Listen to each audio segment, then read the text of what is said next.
What's up, everybody? Welcome back to another video. In today's video, we're going to be talking about an offensive lineman, Rashawn Slater, and whether he makes sense for the Detroit Lions in the first round. Let's get it started. You know, I got to shout out DoseOfDion, man, because it was actually the first time I went live on YouTube. And, you know, guys don't know DoseOfDion. He put out a lot of good content for the Detroit Lions. Welcome everybody to another video. Glad you guys are here. And yes, we're talking about an offensive lineman, man. We haven't done an offensive lineman video in I guess 2 days. We did the Dylan Radins video, but we haven't done many before that, except for the Big V video. Okay, just forget what I just said. We're talking about Rashawn Slater in today's video, whether or not he makes sense for the Detroit Lions in the first round, more specifically probably at number 7, because if you trade it back, you're probably going to miss out on him. He may not even be available at number 7. I don't know. Maybe the Bengals swipe in there and take him, and him and Sewell both go before we're on the board. So both these guys could be gone. But if he was there at number 7, does he make sense for the Lions to draft an offensive tackle? Does it make sense? So we're going to talk about him. We're going to go through his stats, what I've seen from him on the field, and then we're going to dive into how he could fit with the Lions, what that would mean for the future, but also for next season. So Rashawn Slater listed at 6'4", 304 pounds. I think actually some people have him around 310, which, you know, is kind of nice. That's pretty good size to put up there. He actually did his pro day recently. He had a 4.88 40 time, which I know I would get beat in a race by Rashawn Slater. So dang, Rashawn, that's pretty darn fast. 4.88 40 for 305 pounds, and you ran a 4.88 40. That's ridiculous. Now, why that's impressive is because last season Tristan first. It's impressive because last season Tristan Wirfs was first, running a 4.85 40. So, yeah, I mean, it's pretty close athletically. And then his 3-cone drill time was a 7.48. And again, go back to last season, the second highest 3-cone drill time last year was a 7.45 by Hennessy. So you can see the athleticism traits right away. Now, when you look at the stats, 2019 was a phenomenal season for him. And honestly, yes, he opted out of 2020, but I can't fault him for it at all. I really can't. I mean, for him, just a business decision to opt out. Hey, I can't risk an injury. I can't hurt my stock. I played really well in 2019. Why would I even play in 2019? Yeah, some fans may have wanted to see it. I would have liked to see 2020 film. It is nice, but for his side, I understand why he would opt out. Because in 2019, statistically, he was just a monster. He allowed 5 hurries. Remember, 2019 was a full season. 5 hurries and 1 quarterback hits, 0 sacks. Oh, dab on him. 0.64% of snaps he allowed a hurry. That's less than 1. That's a lot. That's really good. That's honestly kind of crazy. That's really crazy. And you compare that to a guy like Penei Sewell, who allowed 0.76% of the time a hurry. So a little bit better than Penei Sewell. That's something. That is saying something, especially because in 2019 he moved to the left tackle position, which is, you know, the blind side for their quarterback because they had a right-handed quarterback. So it was definitely impressive to see the numbers that he put up last season. The numbers definitely do speak for themselves. But then you jump into the film. Let's just address the elephant in the room before we start to get into the breakdown of, you know, what I like, what I don't like quickly.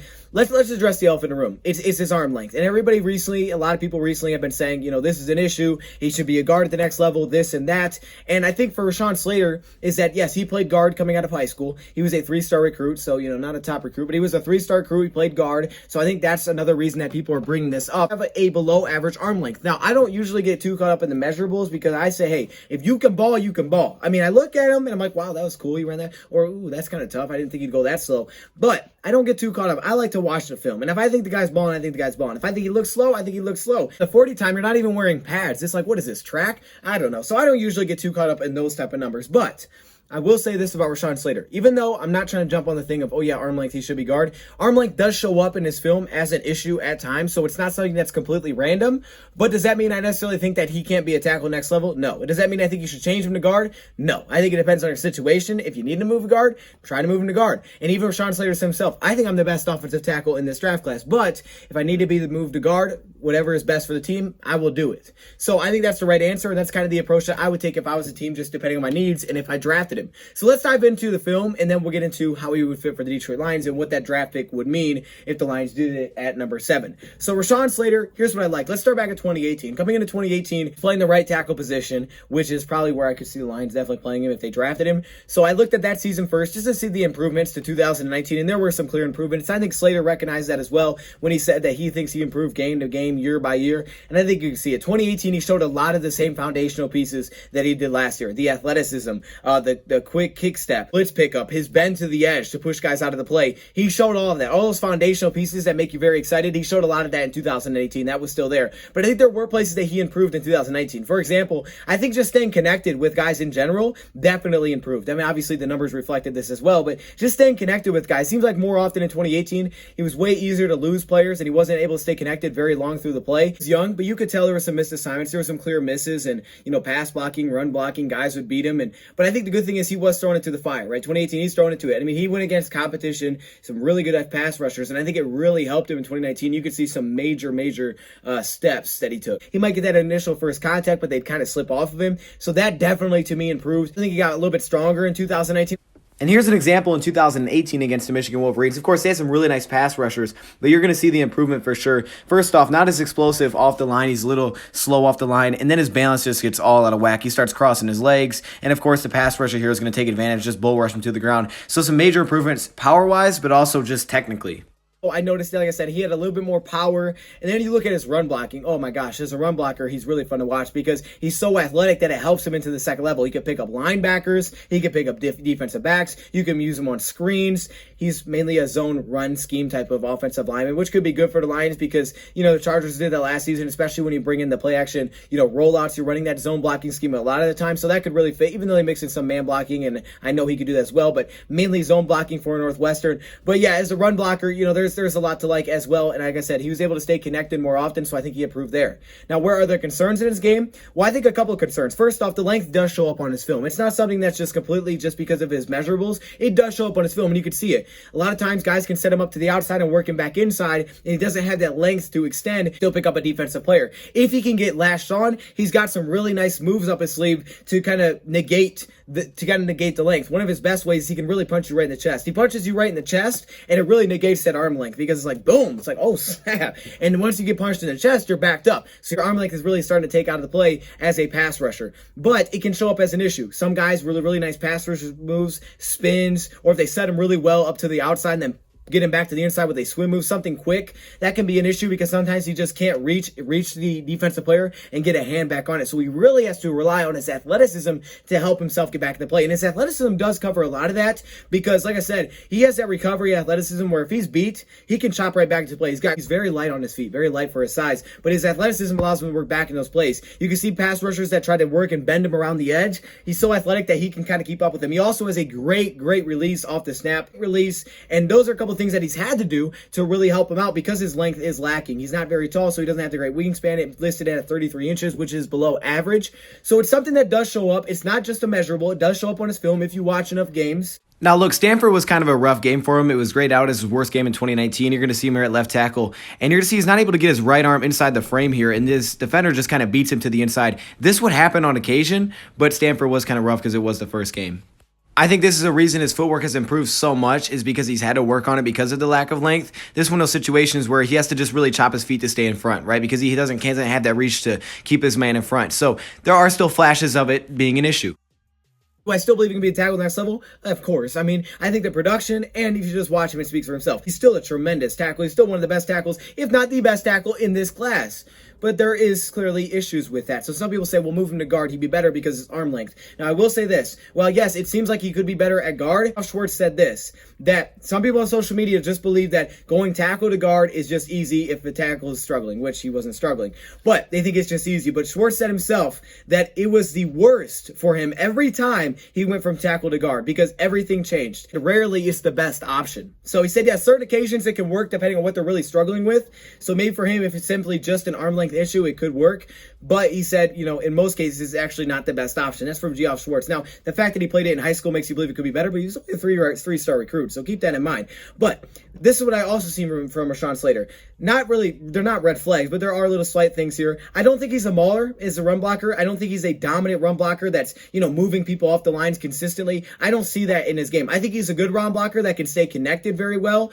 does have some issues getting outside. I see that too often. He gets way too outside the shoulder pads. When he sticks inside, he can really negate that length. So you got to see him do that more often. I think his athleticism makes him a good tackle. And for the Lions, I think he'd be a good tackle because he's athletic. So on those play action bootlegs, things like that, protecting, because he's the guy that's going to be in front of a player like Jared Goff, who's likely going to be rolling to his right because he's a right-handed quarterback more often. And I don't think as a guard, he's extremely dominant as a run blocker. I think he could do it because he zone block schemes well and he can block to the second level at a very high level. But I'd like him as a tackle. What would this mean for the Detroit Lions? What would it mean for the Lions to draft him at 7? Why is this a legitimate option? Well, it's a very legitimate option. And I think, okay, first off, the reason it's a legitimate option is because the Lions said, number one, they're intrigued by moving Big V to guard. To me, kind of made sense to make him play guard next season because he tried to play guard last season, which, just like Geoff Schwartz said, like we just touched on, it's not easy to go tackle from guard. And I think that's a big reason he found some struggles.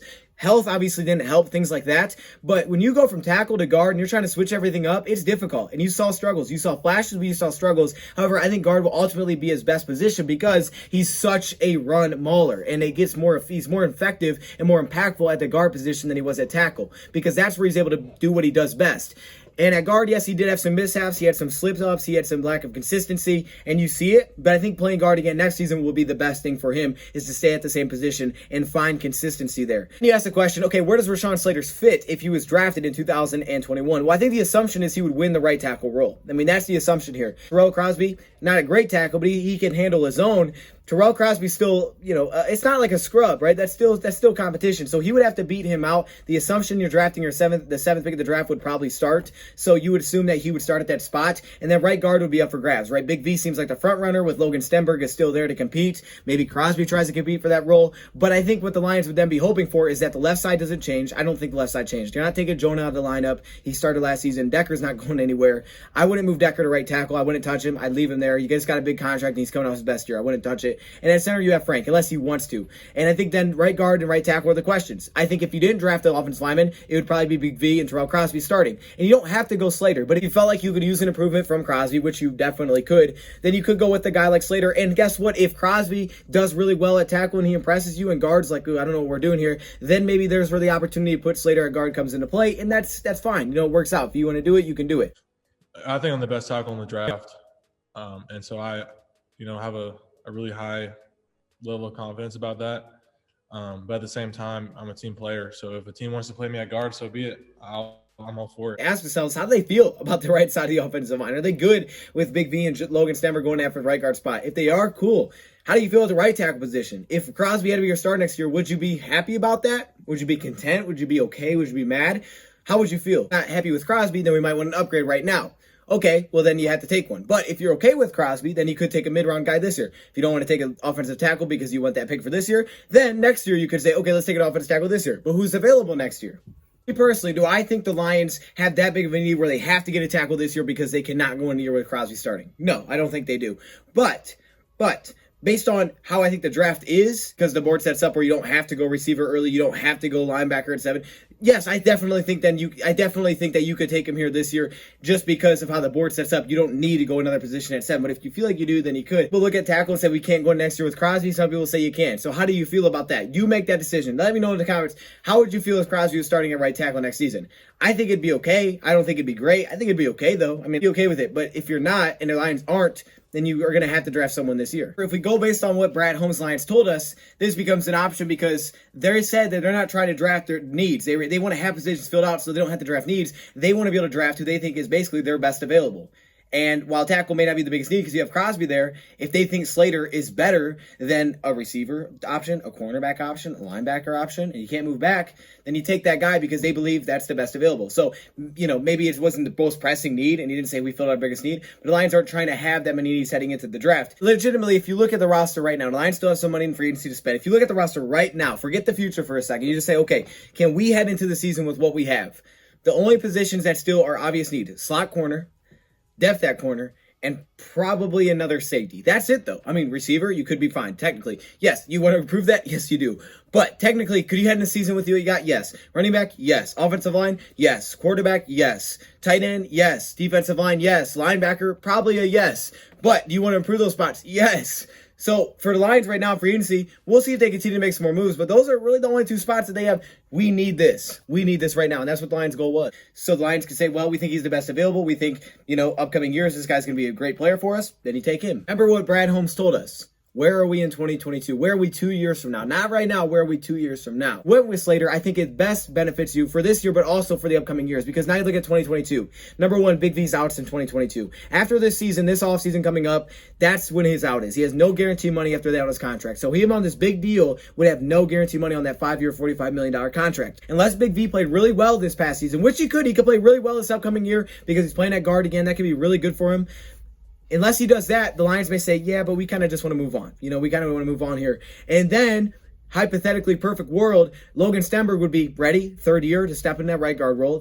Jonas Jackson, third year, would be at the left guard. Frank Ragnow would get the extension. Taylor Decker is still locked up. And boom, then you put Rashawn Slater starting at right tackle. The reason I say that is because Terrell Crosby, his contract is up after this year. So you have a guy with an out and you have a guy with his contract up. Very possible that both these guys are gone, that you can move on from both next season. And if you did that, you would have options. You would hope that Logan Stenberg could take that role. You would hope that then, Rashawn Slater would be the starting right tackle, and then there you go. Or you would even have the versatility where, hey, guess what? If Slater, we like him at guard, for whatever reason, you tried him there and you liked him, then maybe you bring Crosby back and you put him at right guard, and there you go. Or if you say, okay, hey, we like Big V, I don't know, then yeah, you keep Big V on the roster, you let Crosby go. But there's a pretty good chance both of them are gone. So this sets you up for 2022, 2023, because the rookies are still in a contract. Frank would have an extension, Decker's still here, and Slater's still on his rookie deal. You would be set up for multiple years. The Lions said, where are we in 2022? You could be set up your offensive line for a couple of years. So that might be what the Lions try to do. It's very possible they go with a tackle at number 7. I don't think it's something that should be overlooked. Draft board looks something like this, and the Detroit Lions didn't have trade back offers because all the quarterbacks are gone, as you can see. I'd be willing to do it because it's a guy like him or Kyle Pitts or Devontae Smith or Jalen Waddle, or Micah. I'd be willing to take him in this situation. You could take a guy like Kyle Pitts if you wanted to. That's kind of just whatever you want to do. But I wouldn't be mad with the decision. Not saying it's my top choice, but I wouldn't be mad with the decision if this was how the board ended up going, something like this. Guys in the mid rounds that I would definitely be fine with the Lions taking. If they're willing to start with tackle Crosby this year, I'm okay with that. And I think there's guys in mid to late rounds that the Lions could go after if they wanted to go a different route to open up that 7th pick. Because I think, like I said, I like Radens as a pick. I like Adrian Ely potentially later. I think Carmen could be solid later. Spencer Brown maybe, but I think he needs to put on some weight for sure.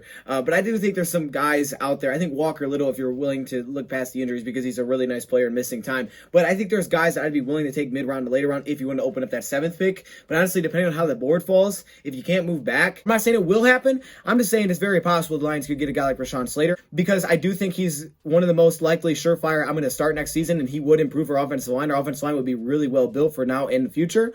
But at the same time, if the Lions didn't want to go that route, I wouldn't be mad either. If they said, hey, we're going to tackle somewhere else, or they're confident in the guys they got, then that's fine. But I think it's very possible Lions do this. The offensive line they may be looking at the offensive line saying, wow, it's close. We got our running backs now. We got to be able to run the ball. Slater might be the best option. Now, I don't think Slater's a baller. I don't think he's a dominant run blocker. So I think as a tackle in a scheme that could be zone blocking, which fits him, but also play action bootleg as a tackle, that athleticism, that can make him really nice for a guy that can go out and protect a guy like Jared Goff on the outside, on the boundaries when he's trying to roll out, because he's going to be rolling out to his right. So you're going to have an athletic guy that can keep in front of some of these pass rushers. And I feel like Slater will be able to do that. So yeah, I think it's very possible. And if Slater's willing to play the right side of the offensive line, that's a big question, because if you think he's better at left side and you don't want to touch him at right side, then maybe you keep him at the left side and you don't draft him. But he would probably be moving to the right side if you drafted him. I think it's very possible. Let me know your thoughts, comments below. Thank you for watching, and I'm out.